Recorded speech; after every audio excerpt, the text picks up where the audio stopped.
Good evening, Dr. Amir. I'm Laikai from Group 7. Today I'm going to presenting about Chapter 11, Pay Structure Decisions. And here is my group member, which is Muhammad Ashraf bin Zakaria, and me, Laikai, Chua Juming, Pavitra, and Amir Aiman.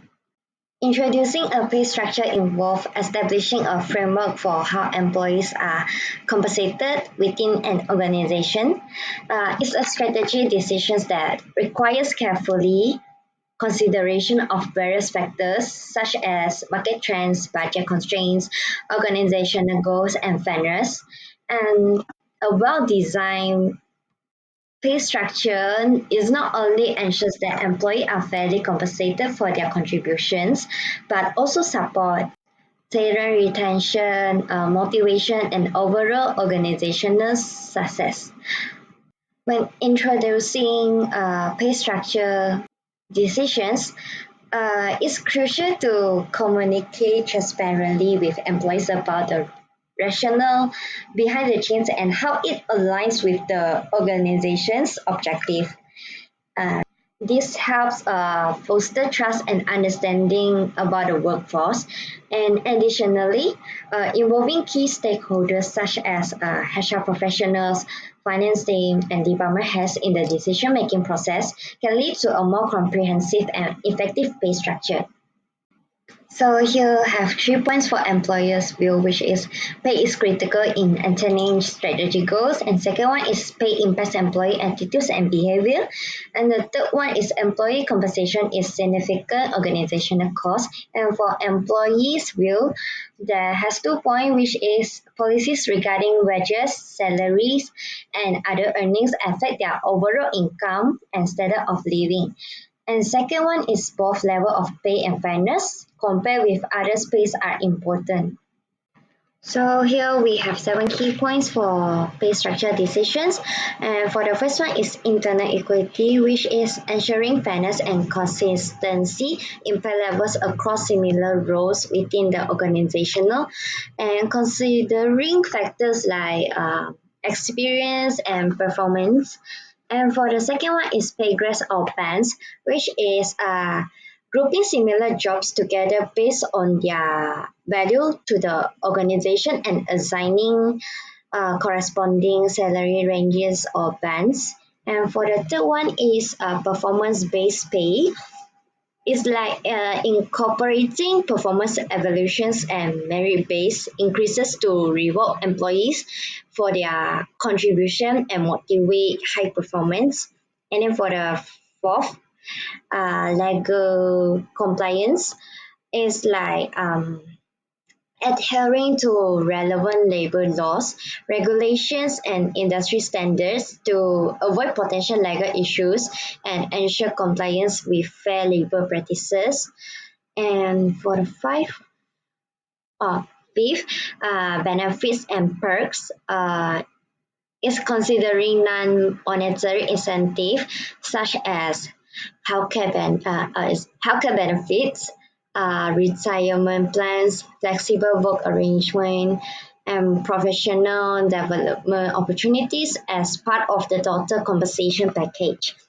And then market analysis is researching industry standards and regional benchmarks to ensure competitive pay rates that attract and retain top talent. And then for the last one is job evolution, is like assessing the relative worth of different jobs within the organization based on factors such as skill requirements, responsibilities, and market demand. Hi, I'm Chua and I will present about developing pay level in this chapter. The first one is market pressure. Market pressure are the force that push organizations to sell the product or service at a price and quantities that make enough profit. Product market competition set limit on how much company to spend on labor and salaries. Labor market competition is about the balance between available worker and job opening. If company is not competitive in hiring, it will not get or keep enough good employees. The second is employee as a resource. Employee are like a valuable resource for company. Pay policy and program are important because they determine how much the company spend on employees and what they get in return. This include how well they can attract, keep, and motivate good workers. So the third is deciding what to pay. The efficient wage theory suggestion that if employees are paid more than they could earn elsewhere, they will want to keep their good job. So the next is market pay surveys. Market pay surveys involves comparing an organization's practice and its with its competitors. This requires deciding which employee to include and which jobs to survey. Company use red range to account for difference in employee performance, experience, and training. Key jobs which are common and stable across the organization serves as benchmark, while no-key jobs are unique and cannot be directly compared. So, and the next is developing a job structure. Job evaluation means figuring how much its job is worth based on certain factor. People usually work together to decide this. In this point factor system, what are either set beforehand or based on how important each factor is in determining pay. Next, developing a pay structure. Developing a pay structure involves using market survey data and compare pay externally. The pay policy line combine both external and internal data to set pay rates. Pay grades organize job into group with the same pay range, allowing flexibility in moving employees between jobs. The range of pay increase as you move up in job levels. So the next is conflicts between market pay survey and job evaluation. Sometimes average pay for jobs fall significantly above or below the policy line. This often happens because of supply and demand for certain position. So in monitoring compensation costs, there will be pay structure represent the organization's intended policy, but actually pra- practice may practice may not considered with it. So the last one is globalization, graphic regions, and pay structure. The market pay structure can different sustainability across country both in term on their level and in term of their relative worth of job. Assalamualaikum and good day everyone. My name is Ami Mambi Rosli. I am from Group 7 and today continuing on from Mr. Chua, I will be presenting the topic about the significance of process issues. Firstly, efficiency and productivity. A well-defined process streamlines tasks, reduce unnecessary steps, which enhance overall efficiency and productivity. No true word I've been saying because every organization out there has an objective of having an efficient and productive organization because they can reduce bottlenecks, they can reduce delays, and especially having their resources utilized to its maximum potential. It's a very important thing for a company out there because they want their investment to be worth it. Secondly, is cost management. And it's very important for company out there, especially the big one, because they want to save costs. So by having extra resources allocate and being waste is a very negative thing for a company. So by improving processes and organization, they can cut costs, they can avoid rework, and most importantly, they can use the materials and labors that they save from having a very good cost management for further or future investment elsewhere. Thirdly, is customer satisfaction. And this one is very important, especially for the big player and the big companies. Why? Because they depend themselves on customers. Customers have power to dictate what company can and can't do. Why? Because they have the power to rate your services, to rate your stores. And this is very important. We can see here that the time delivery products, services meet customer expectation more consistently. Addressing process issues can directly impact customer satisfaction and loyalty. By having a more loyal customers, you will get customer satisfactions. This will be very important for any major company out there because they don't want to face a backlash, thus losing revenue. And fourthly is the quality control. Quality control is very important because you want to your products, especially if you're a big company, you want your product to be a very high quality. By having high quality and reduce errors and defects of product and services, you will attain a record. You'll be trusted by a you will be trusted by the customers, and most importantly, is that your reputation for having a high quality products will be a long term benefit for the company, reputation, image, and also the customer loyalty. Employee and moral engagement. Clear, efficient processes reduce frustration and confusion among employees. When employees know their roles and how to perform their tasks efficiently, job satisfaction and morale improve, leading to higher engagement and productivity. Secondly, innovation and continuous improvement. Regularly addressing process issue encourage a culture of continuous improvement.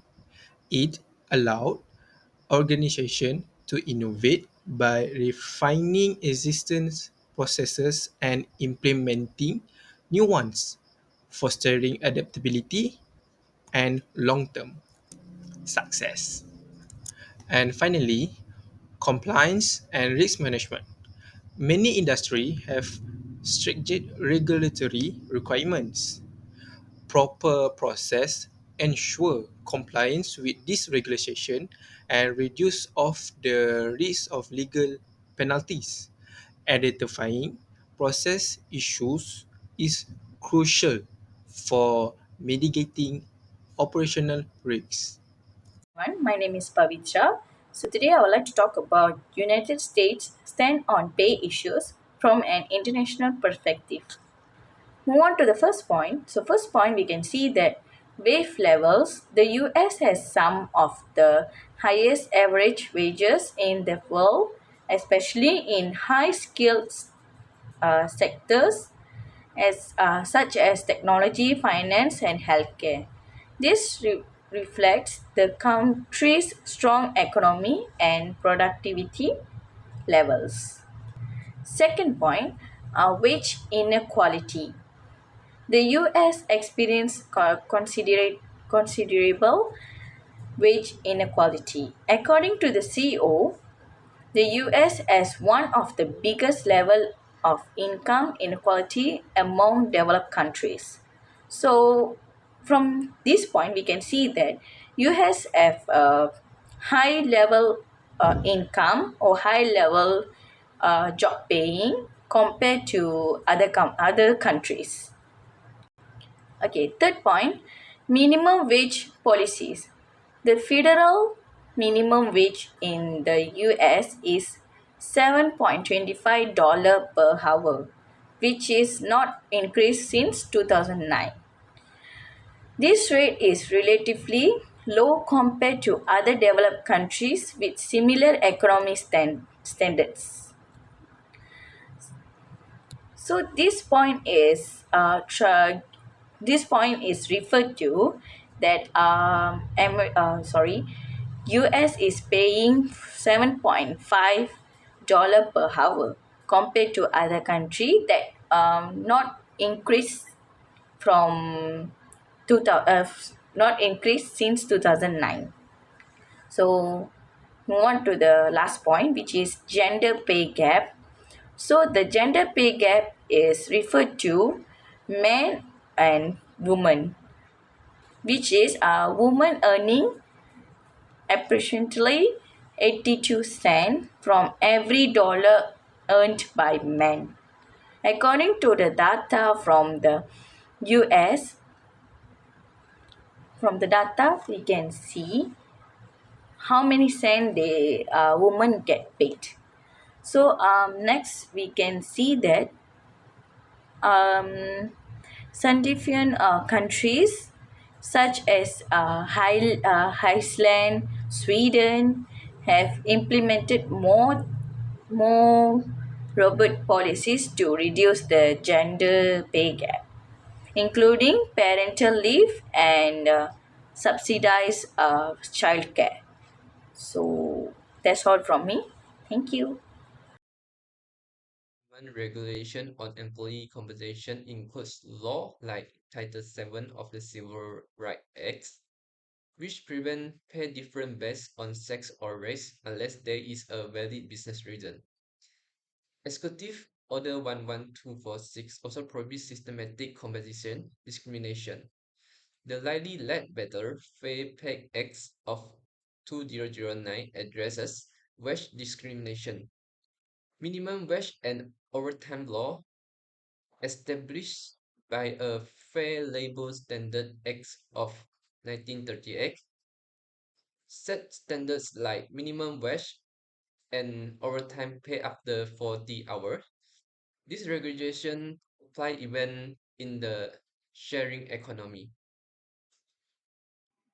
In conclusion, implementing a well-considered pay structure decision is vital for organizations to effectively manage their human capital and achieve strategic objectives. A carefully crafted pay structure serves as the foundation for equitable compensation practice, talent retention, and overall employee satisfaction. Other than that, organizations can achieve some outcomes, which is fairness and equity, competitive positioning, motivation and performance, cost management, compliance and risk mitigation, and employee engagement. The successful introduction of a pay structure decision requires collaboration among key stakeholders, clear communication with employees, and ongoing evaluation to ensure alignment with organizational goals and market dynamics. By prioritizing fairness, competitiveness, and performance. Organizations can create a compensation framework that supports their long-term success and foster a positive work environment for their employees. So here is the end of our presentation. Thank you for watching.